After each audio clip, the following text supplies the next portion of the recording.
Doctor ஆகணுங்கிறது உங்களோட கனவா? அப்போ அந்த கனவை நனவாக்க உங்கள் Vidhu NEET coaching academy future doctors ஆக உடனே கால் பண்ணுங்க. ஆனால் இந்த ஆட்சியில் என்னென்னா கஸ்டடியல் பல்லுடைப்பு, அதே மாதிரி பார்த்தீங்கன்னா கஸ்டடியல் கை கால் எலும்பு முறிவு, கஸ்டடியல் பாத்ரூமில் வழுக்கி வருது, கஸ்டடியல் மாவு கட்டு.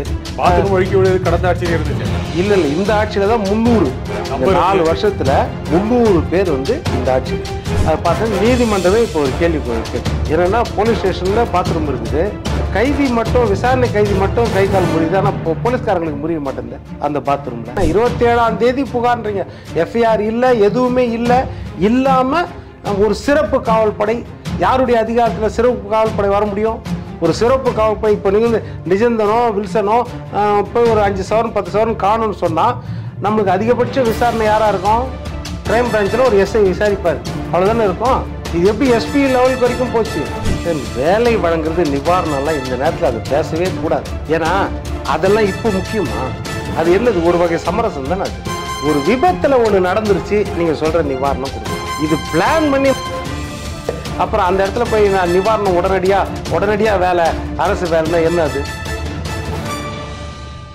50க்கும் மேற்பட்ட உலக நாடுகளில் 100 கோடிக்கும் அதிகமான ஆகாயம் தமிழ் பார்வையாளர்களுக்கு பேரன்பும் திருநன்றி. வணக்கம் ஆகாயம் நண்பர்களே. போலீஸ் விசாரணையில் அஜித் இறந்து போன விவகாரம் அதிமுகவுக்கு சாதகமாக இருக்குமா? அதிமுகவை கபலீகரம் செய்ய நினைப்பது யார்? இதை பற்றி பேசுவதற்காக பத்திரிகையாளர் திரு பொன் வில்சன் இங்க வந்திருக்கார். வணக்கம் திரு பொன் வில்சன். வணக்கம். போலீஸ் விசாரணையில ஒரு கோயிலோட காவலாளி அஜித் இறந்து போனார். அது ஒரு மிகப்பெரிய சர்ச்சை ஏற்படுத்துச்சு. அது தொடர்பான விசாரணை எல்லாமே உத்தரவிடப்பட்டிருக்கு, அதுக்கெல்லாம் உத்தரவிடப்பட்டிருக்கு. சிபிஐ விசாரணைக்கு பரிந்துரை செய்யப்பட்டிருக்கு. ஆனா இதை எதிர்கட்சிகள் மிகப்பெரிய சர்ச்சையாக்குகின்றன. இது அதிமுகவுக்கு சாதகமா இருக்குமா? இல்லை, இது அதிமுகவுக்கு சாதகம் கிடையாது, மொத்தத்திலே தமிழ்நாட்டு மக்களுக்கு பாதகம். ஏன்னா இது ஒரு பெரிய மோசமான ஒரு நிகழ்ச்சி. ஏன்னா இது போல் வந்து நீங்கள் முன்னுதாரணம்லாம் பெருசாக காட்டவே முடியாது. இப்போ நம்ம வந்து பழைய ஆட்சியை எடுத்துகிட்டு வரலாறு எடுத்துகிட்டு காமராஜர் காலத்தில் எப்படி இருந்துச்சு, கக்கன் காலத்தில் எப்படி இருந்துச்சு, அப்படியே நம்ம பேரறிஞர் அண்ணா காலத்தில் இப்படி ஒப்புமைப்படுத்தி செய்யக்கூடிய விஷயம் கிடையாது. இது வரைக்கும் நம்ம கேள்விப்பட்டது கஸ்டடியல் டெத்து, கஸ்டடியல் என்கவுண்டர். ஆனால் இந்த ஆட்சியில் என்னென்னா கஸ்டடியல் பல்லுடைப்பு, இதை பார்த்தோம் நம்ம. அதே மாதிரி பார்த்திங்கன்னா கஸ்டடியல் கை கால் எலும்பு முறிவு, கஸ்டடியல் பாத்ரூமில் வழுக்கி விழுது, கஸ்டடியல் மாவு கட்டு. பாத்ரூம் வழுக்கி விழுது கடந்த ஆட்சியில் இருந்துச்சு. இல்லை இந்த ஆட்சியில் தான் 300 4 வருஷத்துல 300 பேர் வந்து இந்த ஆட்சியில். இப்போ அதெல்லாம் எடுத்துட்டு நம்ம ஒப்பீடு செய்யக்கூடாதுன்னு சொல்லிட்டீங்க. நான் என்ன சொல்றேன், அதுதான் நான் சொல்ல வரேன். இப்போ நாங்கள் அப்போ அவருக்கே ஓட்டு போட்டிருப்போமே, எதுக்கு? நான் காமராஜருக்கு ஓட்டு போட்டிருக்கலாம், எதுக்கு விருதுநகரில் அவர் தோக்கடிக்கணும்? அப்படி பார்த்தா அதனால தான் நான் என்ன சொல்கிறேன், இந்த வலியும் வேதனையும் இன்னைக்கு யார் சந்திக்கிறா இதை தான் நம்ம பார்க்கணும். இப்போ இந்த ஒவ்வொரு முறையும் எந்த கைதுனாலும் நீங்கள் உடனே பேப்பரில் பார்க்கலாம், பாத்ரூமில் வழுக்கி விழுந்து கை கால் முறிவு, வலது கை இடது கால் மாவு கட்டோட நீங்கள் அழகாக பார்க்கலாம் எல்லாரையும். அதை பார்த்து நீதிமன்றமே இப்போ ஒரு கேள்வி கேட்டுச்சு. என்னென்னா போலீஸ் ஸ்டேஷனில் பாத்ரூம் இருக்குது, கைதி மட்டும் விசாரணை கைதி மட்டும் கை கால் முறியுது, ஆனால் போலீஸ்காரங்களுக்கு முறிய மாட்டேங்குது அந்த பாத்ரூமில். சரி, இப்போ நீங்கள் எத்தனை பேரை கைது பண்ணியிருக்காங்க? 5 பேரில் அதில் எத்தனை பேர் கை கால் முறிஞ்சிருக்குது? ஏன் முறியல? இப்போ இது கேள்வி. அதனால் என்ன சொல்கிறேன்னா, இது எல்லாமே வந்து இப்போ கடந்த ஆட்சியில் இருக்கும்போது அவங்க எதிர கேள்வி கேட்டாங்க. ஆனால் இதில் என்னென்னா கஸ்டடியல் டெத் இல்லை, கஸ்டடியை தாண்டி கூலிப்படையின் டெத்து. கூலிப்படை வந்து ஆட்சி அதிகாரம், அதாவது போலீஸ் என்ற பேர் அதிகாரம் எல்லாம் தன் கையில் வச்சுட்டு ஒரு கூலிப்படை மாதிரி செயல்பட்டு ஒருத்தரை அடித்து சாவடிக்கிறாங்க. அது எவ்வளோ மோசமானது யோசிச்சு பாருங்கள். இது மக்கள் மத்தியில் மிகப்பெரிய அதிர்ச்சி ஏற்படுத்தியிருக்கு. ஆனால் அது வாக்கு பதிவு செய்வது, அது ஓட்டிங் பேட்டர்ன் ஏதோ ஒரு வகையில் ஒரு யாருக்கு ஓட்டு போடலாம் அப்படிங்கிற தேர்தலுக்கு இன்னும் கூட 7-8 மாதங்கள் இருக்கு. அதுல ஒரு தாக்கத்தை கொடுக்குமா? ஓட்டிங் பேட்டர்னுக்காகவே நான் வரல. என்னன்னா ஓட்டிங் பேட்டர்ன் வந்து நிறைய தாக்கத்தை கொடுக்கும். இந்த ஆட்சி வந்து ரொம்ப மோசமான நிலைமையில இருக்குதுன்னு எல்லா விஷயத்திலையும் நம்ம பார்க்குறோம். அதுல மிகப்பெரிய விஷயமா சிகரம் வைத்தால் போல் இந்த நிகழ்ச்சியும் வந்து சேர்ந்துருச்சு. இல்லை, இந்த விஷயத்துல இந்த சிகரம் வைத்தார் போல் சொல்றீங்க. இப்போ ஜூன் ஜூலை 2025, ஆகஸ்ட் செப்டம்பர் அக்டோபர்ல இது மறந்து போய் வேற சில விஷயங்கள் வந்துடலாம். இன்னைக்கு இது மிகப்பெரிய சர்ச்சை, அவ்வளவுதானே? இல்ல, இது வந்து எந்த அளவுக்கு ஆள் மனதுல பதியும், எல்லாருக்குமே ஆள் மனதுல இந்த ரணம் பதிந்து தான் இருக்கும். ஓட்டு போட நடந்தது எப்படி நடந்திருக்குதுன்றது தான். அதற்கு பிறகு எடுத்த நடவடிக்கைகள் என்ன? 27ஆம் தேதி புகார்ன்றீங்க, எஃப்ஐஆர் இல்லை, எதுவுமே இல்லை. இல்லாம ஒரு சிறப்பு காவல் படை, யாருடைய அதிகாரத்தில் சிறப்பு காவல் படை வர முடியும்? ஒரு சிறப்புக்காக போய் இப்போ நீங்கள் வந்து நிஜந்தனோ வில்சனோ போய் ஒரு 5 சவரன் 10 சவரன் காணும்னு சொன்னால் நம்மளுக்கு அதிகபட்ச விசாரணை யாராக இருக்கும்? கிரைம் பிரான்ச்சில் ஒரு எஸ்ஐ விசாரிப்பார், அவ்வளோதானே இருக்கும். இது எப்படி எஸ்பி லெவலுக்கு வரைக்கும் போச்சு? இது ஒரு கேள்வி. அடுத்தது என்னது, அவனுக்கு கார் ஓட்டவே தெரியாது அந்த பையனுக்கு. அப்போ இன்னொருத்தர் போய் காரை பார்க்கிங் போட்டு வந்தான்றாங்க, எடுத்துகிட்டு வந்தது இன்னொருத்தருன்றாங்க. அப்போ ஒரு 3 பேர் மேலே சந்தேகம் இருக்கும்போது ஒருத்தரை மட்டும் மரண அடி எப்படி அடிக்க முடியும்? ஒருத்தர் மட்டும் எப்படி? இதெல்லாம் கேள்வியாக வருது. அடுத்தது யார் அழுத்தம் கொடுத்தது? மேலேருந்து இயக்குன டைரக்டர் யார்? இது ஒரு மிகப்பெரிய கேள்வி.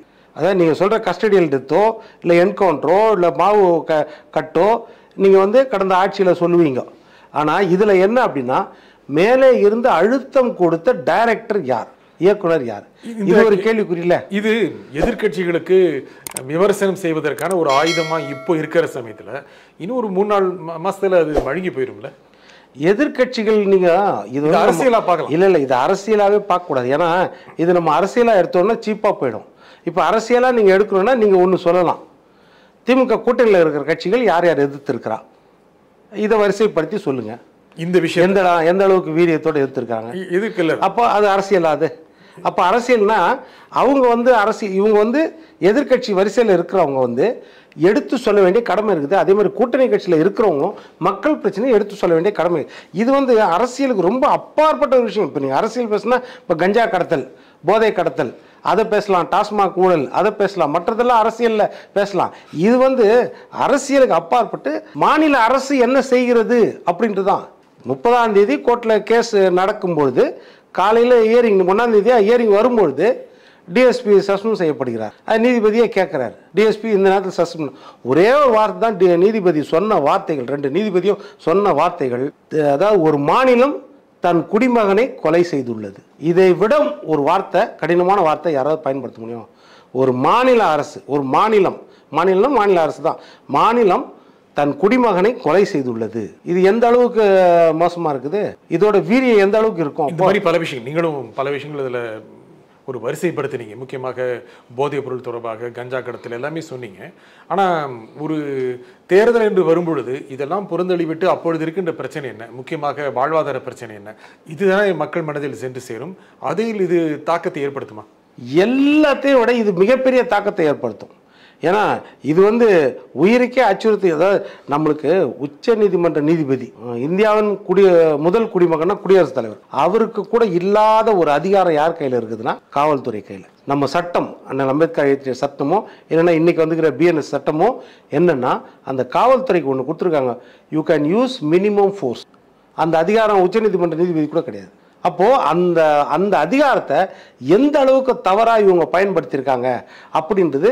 இன்னொன்று, நீங்கள் சொன்ன மாதிரி கடந்த காலத்தில் எடுத்துக்கிட்டிங்கன்னா எதிர்கட்சிகள் எந்த அளவுக்கு வீரியத்தோடு போராடினாங்க, இப்போ எந்த அளவுக்கு அவங்க பண்ணணும். இது ஒரு பக்கம். இல்லீகலாக நடந்த விஷயம் மற்ற இடத்துல. இப்போ வந்து காவல்துறை தன்னுடைய நண்பர்களை காப்பாற்ற நினைக்கும், நீங்கள் சொல்கிறது கரெக்ட், அது இருக்கும். திமுகவை சேர்ந்த நண்பர்கள் அங்கே என்ன செய்கிறாங்க, போய் பேரம் பேசுகிறாங்களே, அது வந்துச்சா இல்லையா நீதிமன்றத்தில்? போய் பேரம் பேசி அவங்கள அந்த பொதுமக்கள் சொல்கிறாங்க, அவங்க கொடி போட்ட காரில் கூப்பிட்டு போயிட்டாங்க தம்பியையும் அம்மாவையும் சைன் போடுறதுக்கு, பேரம் பேசுறதுக்கு. நாளைக்கு எங்கள் பிள்ளைங்களுக்கும் இந்த நிலைமை தான் அப்படின்னு பேட்டி கொடுக்குறத லைவில் பார்த்தோம்ல நம்ம. அப்போ இது எந்த அளவுக்கு அராஜகத்தில் கொண்டு போய் முடியும் இது?